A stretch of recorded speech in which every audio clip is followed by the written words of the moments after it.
जीवन का एक मकसद है और उस मकसद को खोज लेना हमारा सबसे पहला मकसद है। चलो डोरेमोन के लास्ट एपिसोड को थोड़ा डिटेल में देखते हैं। डोरेमोन के गए हुए अब काफ़ी समय बीत चुका था। नोबिता और उसके सारे दोस्त अब बड़े हो चुके थे। नोबिता काफ़ी प्रयास के बावजूद डोरेमोन की बैटरी ठीक नहीं कर पा रहा था। एक दिन अपनी लैब में बैठे बैठे नोबिता को यह ख्याल आया कि डोरेमोन 22वीं शताब्दी का एक एडवांस रोबोट होने के बावजूद बिना बैटरी लो का अलर्ट दिए कैसे ऑफ हो सकता है। वो अचानक कैसे बंद पड़ गया। जब मैं रूम से बाहर निकला था तब तो वो बिल्कुल ठीक था। हास, मैं कुछ ज़्यादा ही सोच रहा हूँ। शायद 2 दिनों से लगातार बिना सोए काम करने की वजह से मेरा दिमाग थक चुका है। मुझे आराम कर लेना चाहिए। नोबिता रेस्ट के लिए चले जाता है, लेकिन कहीं नोबिता का अंदाज़ा सही तो नहीं था, क्योंकि उस दिन कुछ तो अजीब हुआ था। इसके बाद सालों पहले का वो सीन दिखाया जाता है। डोरेमोन की बैटरी खत्म होने से आधा 1 घंटे पहले एक अनजान व्यक्ति डोरेमोन से मिलने आया था। वो व्यक्ति और डोरेमोन चर्चा कर रहे थे। वो व्यक्ति डोरेमोन को बताता है कि हर एक रोबोट को कुछ समय बाद बैटरी बदलवानी पड़ती है और तुम्हारी बैटरी जल्द ही खत्म होने वाली है। तुम्हारे कानों के पीछे वाले हिस्से में सोलर टेक्नोलॉजी थी। अगर तुम्हारे कान होते तो उसकी मदद से तुम्हारी बैटरी ऑटोमेटिकली चार्ज हो जाती, लेकिन वो तो चूहे बहुत पहले ही काट चुके हैं। अब तुम 2 चीज कर सकते हो, या तो तुम मेरे साथ फ्यूचर में चलो और बैटरी बदलवा लो, या कुछ महीने का इंतजार करो ताकि खुद तुम्हारी बैटरी पूरी तरह खत्म हो जाए। लेकिन डोरेमोन, तुम्हारे कान नहीं है, इसलिए बैटरी बदलते ही तुम पूरी तरह रिसेट हो जाओगे और नोबिता और बाकी सबके साथ बनाई सारी यादें भूल जाओगे। डोरेमोन की आंखों में आंसू आ जाते हैं, क्योंकि अब कोई रास्ता नहीं था। वो जल्द ही नोबिता से अलग होने वाला था और उसको पूरी तरह भूलने वाला था। डोरेमोन डिसाइड करता है कि वो बैटरी को खुद से खत्म होने देगा, ताकि उसको कुछ महीनों का समय मिल जाए और आखिरी कुछ समय वो नोबिता के साथ खुशी से बिता सके। वो व्यक्ति मान जाता है और वापस जाने लगता है। डोरेमोन कॉमिक बुक पकड़ता है और बैठ जाता है और अंदर ही अंदर ये सोच रहा होता है कि अपने आखिरी कुछ समय में वो अपने दोस्त नोबिता से बिल्कुल नहीं लड़ेगा और बहुत प्यार से रहेगा। लेकिन तभी वो व्यक्ति पीछे से डोरेमोन के ऊपर एक हाई वोल्ट इलेक्ट्रिक गन से शूट कर देता है, जिससे डोरेमोन को एक बहुत जोर का शॉक लगता है और डोरेमोन की बैटरी पूरी तरह डिस्ट्रॉय हो जाती है। डोरेमोन सुन्न पड़ जाता है और वहीं पे ऑफ हो जाता है। वो व्यक्ति टाइम टीवी को कबर्ड में रख के टाइम मशीन में बैठ के वापस भाग जाता है और अपने साथ डोरेमोन की टाइम मशीन भी चुरा ले जाता है। कुछ देर बाद नोबिता घर पहुंचता है और डोरेमोन से गैजेट मांगने लगता है, जिससे वो जियान को मजा चखा सके। उसकी नजरों के सामने डोरेमोन जमीन में गिर जाता है। नोबिता डोरेमोन को जगाने की बहुत कोशिश करता है, लेकिन डोरेमोन पूरी तरह बंद हो चुका था। नोबिता की धड़कन बढ़ जाती है। उसको समझ नहीं आता कि उसको क्या करना चाहिए। वो डोरेमोन की पॉकेट यूज करने की कोशिश करता है, लेकिन अब वो पॉकेट एक नॉर्मल पॉकेट बन चुकी थी।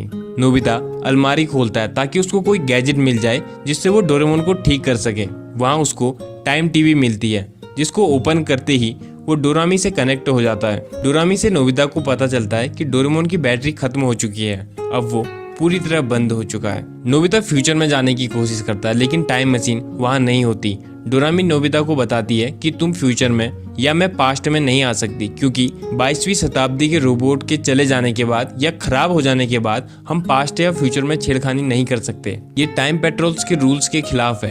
डोरामी नोबिता को बताती है कि किसी रास्ते से तुम डोरेमोन को फ्यूचर में ले भी आओगे तो बैटरी बदलवाने के साथ ही डोरेमोन की सारी मेमोरीज और डेटा साफ हो जाएगा और वो सब कुछ भूल जाएगा। जैसा हमने रिबॉर्न ऑफ डोरेमोन में भी देखा था, जब डायरेक्टर डोरेमोन को बाकियों जैसा स्मार्ट बनाने वाला था, तब इसके साथ ही डोरेमोन रिसेट भी हो जाता। लेकिन डोरेमोन और नोबिता की दोस्ती को देख के डायरेक्टर ने ऐसा नहीं किया था। डोरेमोन की रिसेट वाली बात सुन के नोबिता अपने घुटनों में गिर जाता है और रोने लगता है, क्योंकि वो नहीं चाहता था कि डोरेमोन उसको भूल जाए। डोरामी नोबिता को बताती है कि अब हम सिर्फ 2 चीजें कर सकते हैं। एक तो अगर टाइम पेट्रोल परमिशन दे तो हम डोरेमोन को वापस फ्यूचर में ले जाकर उसकी बैटरी चेंज करवा सकते हैं, लेकिन इससे डोरेमोन रिसेट हो जाएगा। या फिर हम फ्यूचर में आने वाली टेक्नोलॉजी का इंतजार करें, जिससे डोरेमोन बिना रिसेट हुए ठीक हो जाए और हमें हमारा पुराना डोरेमोन वापस मिल जाए। इसके बाद डोरामी डिस्कनेक्ट हो जाती है। समय बीतता है और रात हो जाती है। नोबिता डिनर के लिए नहीं जाता और अपने रूम के किनारे में बैठ के रो रहा होता है। डोरेमोन सामने पड़ा हुआ था। नोबिता डोरेमोन को बहुत ज़्यादा मिस कर रहा था। अलमारी में डोरेमोन का बिस्तर, डोरा केक, सब चीज़ें उसको डोरेमोन को याद दिला रही थी और उसके दिल में एक गहरा खालीपन महसूस करवा रही थी। कुछ समय बाद नोबिता की मॉम नोबिता को देखने आती है। वो देखती है कि नोबिता डोरेमोन के ऊपर सर रख के रो रहा है। नोबिता की मॉम समझ जाती है और वो नोबिता को हिम्मत दिलाती है। नोबिता डोरेमोन को इतना ज्यादा मिस करने लगा था कि डोरेमोन उसके सपने में भी आते रहता था। नोबिता सुबह उठ के बस ये सोचता था कि काश डोरेमोन का चले जाना सिर्फ एक सपना होता, लेकिन ऐसा नहीं था। इस बार डोरेमोन सच में जा चुका था। नोबिता का स्कूल जाने का भी मन नहीं करता था। बाद में नोबिता की मॉम ये डोरेमोन के चले जाने वाली बातें नोबिता के डैड को बताती है। नोबिता के डैड को ये सुन के बहुत बुरा लगता है। वो अपने बेटे को समझाने उसके रूम में जाते हैं। अलमारी के अंदर अकेला बैठ के नोबिता रो रहा था। वो नोबिता को समझाते हैं कि उसे हार नहीं माननी चाहिए। रोके, डोरेमोन वापिस नहीं आएगा, तुमको इस बात को एक्सेप्ट करना पड़ेगा और जितना जल्दी हो सके ये उतना अच्छा रहेगा, और यही डोरेमोन भी तुमसे चाहता होगा। नोबिता को ये बातें समझ आती हैं। वो मन ही मन सोचता है कि डोरेमोन कभी नहीं चाहेगा कि मैं कमजोर रहूं। नोबिता उठता है और अपने रूम की विंडो के पास जाके बैठता है। रात काफी हो चुकी थी, सब सो चुके थे, लेकिन नोबिता अभी भी विंडो से बाहर आसमान में तारे देख रहा था। अपनी आंखों में आंसू लिए नोबिता डोरेमोन को याद कर रहा था। तारों को देखते हुए उसने फुसफुसाते हुए कहा, काश मैं तुमसे आखिरी बार मिल पाता डोरेमोन। अचानक आसमान में एक तारा चमक उठा।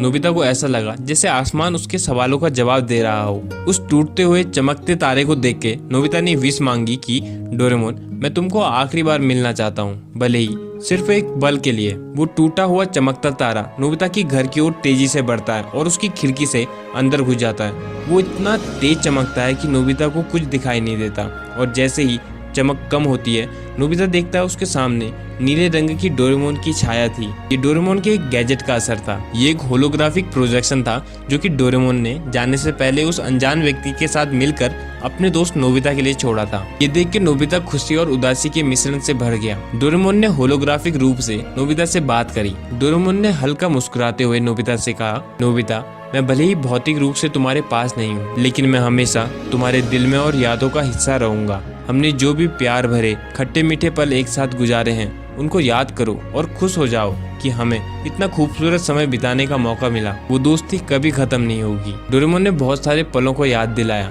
और उसने नोबिता से उसकी दोस्ती के लिए धन्यवाद कहा, और उसने नोबिता को उन दोस्तों की कद्र करने को कहा जो अभी भी उसके पास हैं। जैसे ही सुबह हुई और उजाला होने लगा होलोग्राफिक डोरेमोन फीका पड़ने लगा, लेकिन इससे पहले कि वो पूरी तरह गायब हो जाता डोरेमोन ने नोबिता को एक अंतिम संदेश देते हुए कहा, नोबिता बहुत लंबे समय तक दुखी मत होना। इस दुख में अपने भविष्य को खराब मत करना। तुम्हारे अंदर बेहतर भविष्य बनाने की शक्ति है। जीवन उतार चढ़ाव से भरा है। मैं हमेशा तुम्हारे भीतर याद के रूप में हूँ। साथ बिताए हुए पलों को याद करके मुस्कुराओ और आगे बढ़ो। भविष्य तुम्हारा इंतजार कर रहा है नोबिता। अब मेरे जाने का समय हो चुका है। और इस अंतिम लाइन के बाद डोरेमोन पूरी तरह गायब हो जाता है। नोबिता के आंसू नहीं रुक रहे थे। वो डोरेमोन के इस अंतिम मैसेज से खुश भी था और दुखी भी। नोबिता ने अपने आंसू पोंछे और डोरेमोन को याद करते हुए खुद से वादा किया कि वो जीवन में आगे बढ़ेगा और डोरेमोन को ठीक करके रहेगा। इसके बाद से नोबिता मेहनत करने लगा। उसने अपनी बुरी आदतों को छोड़ा, अपने आलस को छोड़ा, या कहीं ये सारी आदतें खुद से छूट गई थी, क्योंकि उसका पर्पस इन सब चीजों से बड़ा था। अब वो सोने में या फालतू कामों में समय बर्बाद नहीं करता था। उसके जीवन का एक मकसद था जिसके लिए वो सब कुछ करने के लिए तैयार था। वो दिन रात जितना हो सके पढ़ाई करता था। अब तो वो खाली समय में कॉमिक्स पढ़ने की कोशिश भी करता तो भी नहीं पढ़ पाता था, क्योंकि अब उसको ये सब पढ़ने का मन ही नहीं करता था। उसका प्यारा दोस्त खराब पढ़ा हो और वो कॉमिक्स को पढ़ने में अपना समय बर्बाद नहीं कर सकता था। धीरे धीरे नोबिता की शेल्फ अच्छी किताबों से भर चुकी थी। शिजुका और बाकी सब नोबिता को देख के चौंक गए थे, क्योंकि अब वो काफी समझदार होने लगा था। धीरे धीरे उसके मार्क्स अच्छे आने लग गए थे। नोबिता खुश रहता था, सबसे अच्छे से बात करता था, प्यार से रहता था, लेकिन फालतू और बेकार की चीजों में समय बर्बाद नहीं करता था। नोबिता ने अपने आगे की पढ़ाई के लिए रोबोटिक इंजीनियरिंग की ब्रांच को सिलेक्ट किया। जब वो यूनिवर्सिटी में पहुंचा तो उसने वहां टॉप कर दिया था। उसने सबसे होशियार बच्चे डेकिसुगी को भी पिछाड़ दिया था। इसके बावजूद उसको ज्यादा मार्क्स लाने का कोई भी घमंड नहीं था, ना ही उसको डेकिसुगी से मतलब था। अपने मार्क्स देख के जब नोबिता शांति से घर जा रहा था तब शिजुका नोबिता से घूमने जाने के लिए पूछती है, लेकिन नोबिता ने कोई एटीट्यूड नहीं दिखाया। उसने शांति और प्यार से बोला, मुझे काम है शिजुका, फिर कभी चलेंगे। नोबिता एकदम शांत, समझदार और बहुत मेहनती हो चुका था। वो सिर्फ नॉलेज के लिए पढ़ाई करता था, नॉलेज जिससे वो डोरेमोन को ठीक कर सके। वो शांत रहता था और यूनिवर्सिटी तक उसने कभी शिजुका को इम्प्रेस करने की कोशिश भी नहीं की। उसका तो बस एक मकसद था, अपने दोस्त डोरेमोन को वापस से ठीक कर देना। काफी साल बीत चुके थे। नोबिता की पढ़ाई भी पूरी हो चुकी थी। अब तक नोबिता को रोबोटिक्स का ठीक ठाक नॉलेज हो गया था। अब वो डोरेमोन को ओपन करके उसके ऊपर काम करना शुरू कर देता है। नोबिता ने डोरेमोन को अपने रूम की ऊपर वाली छत में छुपाया था ताकि कोई छेड़खानी ना करे। लेकिन नोबिता के लिए भी डोरेमोन के मैकेनिज्म को समझना बहुत मुश्किल हो रहा था, क्योंकि उसके सामने कोई नॉर्मल रोबोट नहीं था, बल्कि 22वीं शताब्दी का एक एडवांस रोबोट था। नोबिता अपनी मेहनत के कारण काफी हद तक डोरेमोन के मैकेनिज्म को समझ चुका था, लेकिन अभी भी बहुत सी ऐसी चीजें थी जो उसकी समझ से बाहर थी। नोबिता को समझ नहीं आ रहा था कि वो डोरेमोन को कैसे ठीक करे। वो हार नहीं मान सकता था, क्योंकि अब वो हार मानने वालों में से नहीं था। एक दिन जब नोबिता बाहर से घर वापस आता है तो वो देखता है कि एक लेटर उसके घर के मेल बॉक्स में पड़ा है। नोबिता उस लेटर को देखता है। उसमें नोबिता का नाम लिखा था और वो खास नोबिता के लिए भेजा गया था। वो एक लिफाफा था जिसमें काफी धूल थी। ऐसा लग रहा था जैसे वो काफी सालों पुराना हो, लेकिन उस लिफाफे को भेजने वाला अज्ञात था। उसका कोई अता पता नहीं था। उस लिफाफे के किनारे पे सिग्नेचर के रूप में सिर्फ एक शब्द लिखा था, डी। नोबिता को लगता है होलोग्राम की तरह ही ये भी डोरेमोन ने उसके लिए भेजा होगा। नोबिता जल्दबाजी में लिफाफा खोलता है और लिफाफे को देख के पूरी तरह चौंक जाता है, और इसके साथ ही ये पार्ट खत्म हो जाता है। मैं चाहता था कि ये एपिसोड एक वीडियो में ही खत्म हो जाए, लेकिन वीडियो बहुत ज़्यादा लंबी हो जाती, इसलिए सेकंड पार्ट बनाना पड़ेगा। एनीवे, इस पार्ट में कुछ चीज़ें अधूरी हैं, जैसे डी सिग्नेचर के साथ नोबिता को किसने लेटर भेजा था। डी से डोरेमोन या डी से डेकिसुगी, या कोई अनजान व्यक्ति जिसने डोरेमोन को शूट किया था, और वो व्यक्ति कौन था जिसने डोरेमोन को शूट किया था। ये सारी चीज़ें जब मैं सेकंड पार्ट पढ़ूंगा तब पता चलेंगी, एंड मैं जल्द ही उसको बना के अपलोड भी कर दूंगा। बट मेक श्योर कि आप लाइक करके या कमेंट करके ज़रूर बताना कि आप सेकंड पार्ट में इंटरेस्टेड हो या नहीं, और कमेंट्स में ये जरूर गेस करना कि वो अनजान व्यक्ति कौन हो सकता है और डी सिग्नेचर के साथ किसने लेटर भेजा होगा। जिसका भी कमेंट स्टोरी से मैच करेगा, हम Q&A वाली वीडियो में उस चैनल को स्पेशली विजिट करेंगे और कुछ स्पेशल करेंगे। एनीवे, नोबिता की स्टोरी हमें पर्पस को लेकर काफ़ी कुछ सिखाती है। अगर हम अपने पर्पस को लेकर डेडिकेटेड रहें तो हमें वो सब चीज़ें मिल सकती हैं जो हम चाहते हैं। और जैसा मैंने पहले भी कहा है, पर्पस मिल जाए तो अच्छा, और अगर नहीं खोज पा रहे हो, be the best version of your self. जल्द मिलते हैं।